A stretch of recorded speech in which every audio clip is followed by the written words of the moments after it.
அனைவருக்கும் வணக்கம். சிம்ம ராசினியர்களுக்கு நிகழ்ந்து கொண்டிருக்கும் ஏப்ரல் மாதம் 8ஆம் தேதி செவ்வாய் பகவான் மிதுன ராசியிலிருந்து கடக ராசிக்கு பயிற்சியாகிறாரு. இந்த பயிற்சியின் காரணமாக சிம்ம ராசினியர்கள் பணமழையில் நனையக்கூடிய அளவிற்கு எண்ணற்ற நன்மைகள் உங்களுடைய வாழ்வில் ஏற்பட இருக்குதுங்க. அந்த வகையில சிம்ம ராசினியர்களுக்கு இந்த செவ்வாயினுடைய பயிற்சியின் காரணமாக என்ன மாதிரியான நன்மைகள் எல்லாம் ஏற்பட இருக்கு, கிரகநிலைகளின் ரீதியாக அமையிருக்கும் சாதகங்கள் என்ன, பாதகங்கள் என்ன, மேலும் என்ன மாதிரியான முன்னேற்றங்கள் எல்லாம் உங்களுடைய வாழ்வில் ஏற்பட இருக்கு. குறிப்பா இக்காலகட்டத்தை பொறுத்த வரைக்கும் கிரகங்களுடைய சஞ்சார நிலைகள் என்ன என்று பார்க்கும்போது ரிஷபத்தில் குரு பகவானும், கடகத்தில் செவ்வாயும், கன்னிராசியில் கேதுவும், கும்பத்தில் புதன் வக்ரம் பெற்றும், மீனராசி சூரியன் சுக்கிரன் ராகு சனி ஆகிய கிரகங்கள் இணைந்து சஞ்சரிக்கிறாங்க. இந்த கிரகங்களுடைய சஞ்சார நிலைகளின் காரணமாக சிம்மராசினியர்களுடைய வாழ்வில் குடும்ப சூழ்நிலை ரீதியாக உத்தியோகம், தொழில், வியாபாரம், கலைத்துறை, அரசியல் துறை, மாணவ மாணவிகள், விவசாயத்துறையினர், பெண்மணிகள் என அனைவருக்குமே என்ன மாதிரியான நன்மைகள் எல்லாம் ஏற்பட இருக்கு என்பது குறித்தான முழுமையான பதிவை தான் இந்த வீடியோல நம்ம விரிவா பார்க்க போகிறோம். அந்த வகையில் செவ்வாய் பகவானை பற்றி சற்று விரிவாக தெரிந்து கொள்வோம். அந்த வகையில் செவ்வாய் பகவானை பொறுத்த வரைக்கும் உடற்பயிற்சி கூடங்களில் ஆர்வத்துடன் உடலை வலுப்படுத்தும் பயிற்சிகளை செய்பவர்கள் பெரும்பாலும் செவ்வாயினுடைய ஆதிக்கத்தில் பிறந்தவர்களாக இருப்பார்கள் என்கின்றது ஜோதிட சாஸ்திரம். அது மட்டும் இல்லாமல் இந்த ஜோதிட சாஸ்திரத்தில்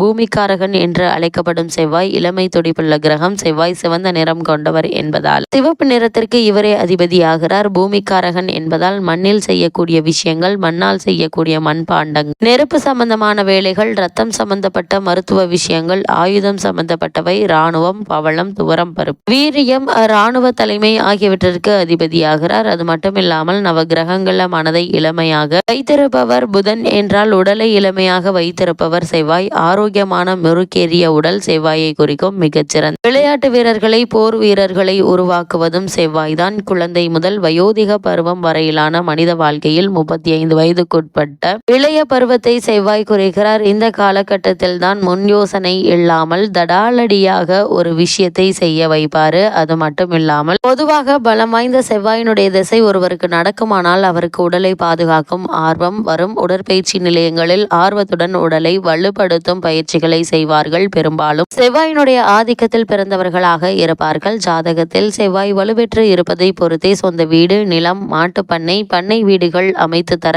காரணமாக இருப்பார்கள். கூடவே மற்ற சுபகாரியங்களுடைய பார்வை இருந்தால்தான் அவற்றை முழுமையாக அனுபவிக்க முடியும். தொழில் ஸ்தானமான 10ஆம் இடத்தோடு செவ்வாய் சம்பந்தப்பட்டால் ஒருவரை விளையாட்டு, உடற்பயிற்சி சம்பந்தப்பட்ட துறைகளில் பொருளீட்ட வைப்பாரு. பூமி சம்பந்தப்பட்ட ரியல் எஸ்டேட் தொழிலிலும் ஜாதகர் கொடிகட்டி பரப்பார். அபாரமான லாபம் தருவது வீடு கட்டி விற்கும் பில்டர்களுக்கு கோடிக்கணக்கில் பணத்தை அள்ளி தருபவரும் இவர்தான். செவ்வாயினுடைய இன்னொரு வீடான விருச்சகம் காலபுருஷ தத்துவத்தில் 8ஆம் இடமாக வருவதால இன்சூரன்ஸ், மார்க்கெட்டிங் போன்ற துறைகளில் லாபம் ஈட்ட செய்வாரு. ஒருவர் செய்யும் வேலை, தொழில் போன்றவற்றை குறிக்கும் 10ஆம் இடம் எனும் தொழில் ஸ்தானம் விருச்சகத்தோடு சம்பந்தப்படும் நிலையில் சிலருக்கு கமிஷன் வகையில் லாபம் பெறும் தொழிலாக அமையும். அந்த வகையில சிம்மராசிக்கு அவர் திரிகோண ஸ்தானத்திற்கு அதிபதியாகி 9ஆம் வீட்டில் அமர்வது என்பது நல்ல நிலை இல்லை என்று தாங்க சொல்ல வேண்டும். அதற்கு பதிலாக 9ஆம் வீட்டிற்கும் 8ஆம் வீடான 4இல் ஆட்சி பெறுவதே யோக நிலையை குறிக்கக்கூடிய ஒரு கிரக சஞ்சாரமா அமைஞ்சிருக்குது. அந்த வகையில சிம்ம ராசியை சேர்ந்த மகம், பூரம், உத்திரம் முதல் பாதம் வரை உள்ள நட்சத்திரக்காரர்களுக்கு செவ்வாயினுடைய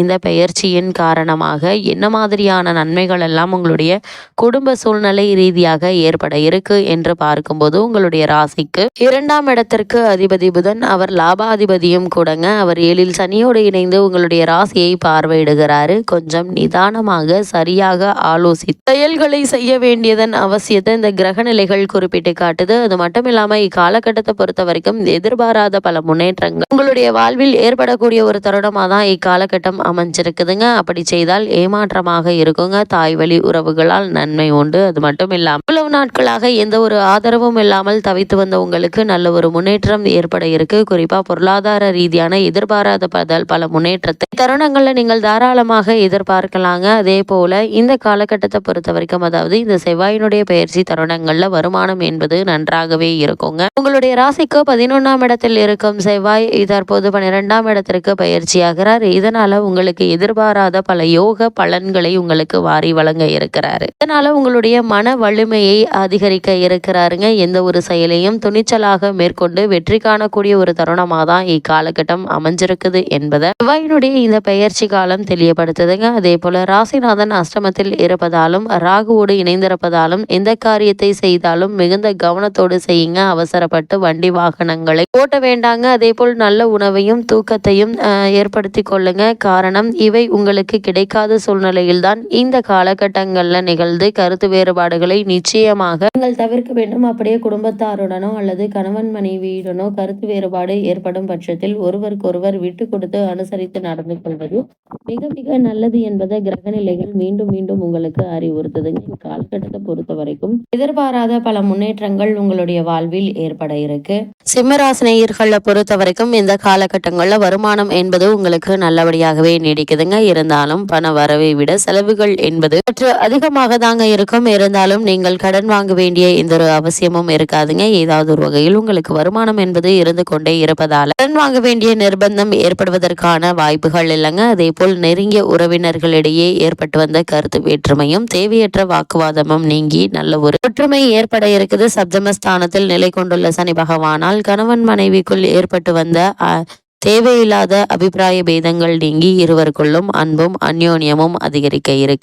வரைக்கும் சிம்மராசினியர்கள் உங்களுடைய உடல் ஆரோக்கியத்தில் கவனம் செலுத்துங்க. சிறு உடல் உபாதை என்றாலும் கூட உடனே மருத்துவரிடம் அணுகி இதற்கான சிகிச்சை எடுத்துக்கொள்வது மிக மிக நல்லது என்பதை கிரக நிலைகள் தெளிவுபடுத்துதுங்க. அதே போல் சிம்மராசியை சேர்ந்த உத்தியோகஸ்தர்களுக்கு இந்த செவ்வாயினுடைய பயிற்சியின் காரணமாக மேலும் என்ன மாதிரியான நன்மைகள் எல்லாம் ஏற்பட இருக்கு என்று பார்க்கும்போது, அஷ்டம இடத்தில் சூரியனும் ராகுவும் இணைந்திருக்க தருணத்துல ஜீவனஸ்தானத்தில் குரு சஞ்சரி உங்களுடைய அன்றாட பொறுப்புகள்ல கவனமாக இருக்க வேண்டியதன் அவசியத்தை எடுத்து காட்டுதுங்க. மேலதிகாரிகள் சிலர் உங்களிடம் அளவுக்கு மீறிய கண்டிப்புடன் நடந்து கொண்டாலும் நீங்கள் உணர்ச்சி வசப்படாமல் பொறுமை காப்பது உங்களுடைய எதிர்கால நலனுக்கு உகந்ததுங்க. சக ஊழியர்களுடைய ஒத்துழைப்பு குறையுங்க. வேறு வேலை முயற்சிப்பதற்கு அனுகூலமான ஒரு காலகட்டமாக தான் இந்த செவ்வாய் பயிற்சி அமைஞ்சிருக்குது. சிறு முயற்சியிலேயே நல்ல ஒரு நிறுவனத்தில் நல்ல ஒரு ஊதியத்துடன் கூடிய வேலை விரைவில் உங்களுக்கு கிடைக்க இருக்குதுங்க. அதே போல காரணமே இல்லாமல் மறுக்கப்பட்டு வந்த பதவி உயர்வு, ஊதிய உயர்வு, உத்தியோகத்தில் கிடைக்க வேண்டிய சலுகைகள் ஆகியவற்றை தற்போது நீங்கள் தாராளமாக எதிர்பார்க்கலாம் என்பதை கிரக நிலைகள் தெளிவுபடுத்துது. அதே போல் சிம்மராசி சேர்ந்த தொழில் மற்றும் வியாபாரம் செய்பவர்களுக்கு புதிய ஒப்பந்தங்கள் உங்களுக்கு கையெழுத்தாகுங்க. இதனால் லாபம் அதிகரிக்க இருக்கு. தொழிலாளர்களினால் ஏற்பட்டு வந்த பிரச்சனைகள் நீங்கி நல்ல ஒரு முன்னேற்றம் ஏற்பட இருக்குதுங்க. நிதி நிறுவனங்கள் அரசாங்க